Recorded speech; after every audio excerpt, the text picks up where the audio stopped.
Guys, nandito po tayo ngayon sa Laguna Port. Laguna Port.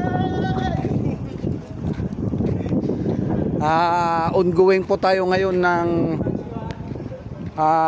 Batangas Port, ne.